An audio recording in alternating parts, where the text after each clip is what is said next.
قال المؤلف رحمه الله تعالى: باب المرور بين يدي المصلي. عن أبي جهيم عبد الله بن حارث ابن الصمة الأنصاري رضي الله عنه قال: قال رسول الله صلى الله عليه وسلم: لو يعلم المار بين يدي المصلي ماذا عليه من الإثم لكان أن يقف 40 خيرا له من أن يمر بين يديه. قال أبو النضر: لا أدري. قال 40 يوما أو شهرا أو سنة. جزاک اللہ خیر. یہ باب ہے المرور بین یدی المصلی، نمازی کے آگے سے گزرنے کا حکم. نمازی کے آگے سے گزرنے کا حکم، یہ شدید ترین گناہ ہے. گزرنے سے کیا مراد ہے؟ دو چیزیں ہیں.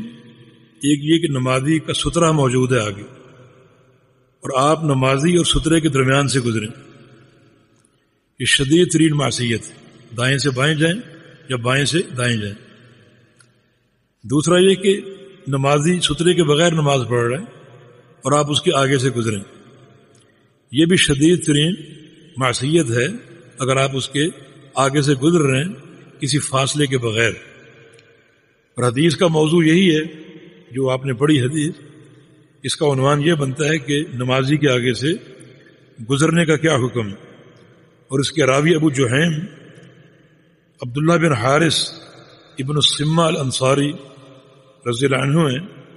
نبی علیہ السلام کے بڑے صحابی تھے یہ، اور یہ ابی ابن کعب رضی اللہ عنہ کی بہن کے بیٹے تھے، یعنی بھانجے تھے ان کے. ابی ابن کعب کے بھانجے تھے، اور امیر معاویہ کی خلافت کے دور میں ان کا انتقال ہوا.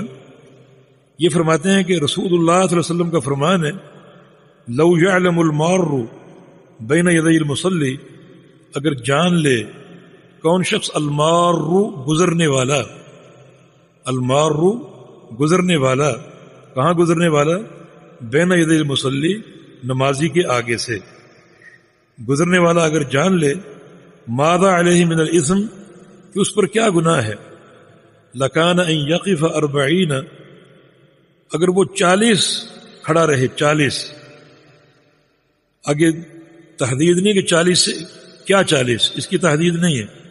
40 کھڑا رہے، خیر اللہ من ان یمر بین یدیہ، یہ اس کے لیے بہتر ہے آگے سے گزرنے سے. یعنی 40 کو مبہم رکھا گیا. اس ابہام میں بھی ایک شدت اور سختی کا اظہار مقصود ہے. اگر 40 دن بتا دیتے تو یہ دن انسان سن لیتا، ایک محدود عدد ہے. لیکن شریعت نے لامحدود رکھا ہے کہ 40 انتظار کرے. یہ 40 دن بھی ہو سکتا ہے، 40 مہینے بھی، 40 سال بھی. حدیث کا راوی ابو النضر، اس کا کہنا ہے کہ لا ادری، میں نہیں جانتا. قال 40 یوما، 40 دن مراد ہے، او شہرا، یہ 40 مہینے، او سنتن، یہ 40 سال. تو اس سے اس وعید کی شدت کا اندازہ ہوتا ہے. لیکن جیسا کہ میں نے عرض کیا کہ اس مرور سے، اس گزرنے سے کیا مراد ہے؟ نمازی نے سترہ رکھا ہو اور نمازی و سترے کے مابین سے گزرنا، یہ اس وعید کے تحت آئے گا. نمبر 2، یا نمازی سترے کے بغیر نماز پڑھ رہا ہے اور آپ اس کے آگے سے گزریں، اس کے قریب سے گزریں، تو وہ بھی اس وعید کو شامل ہے.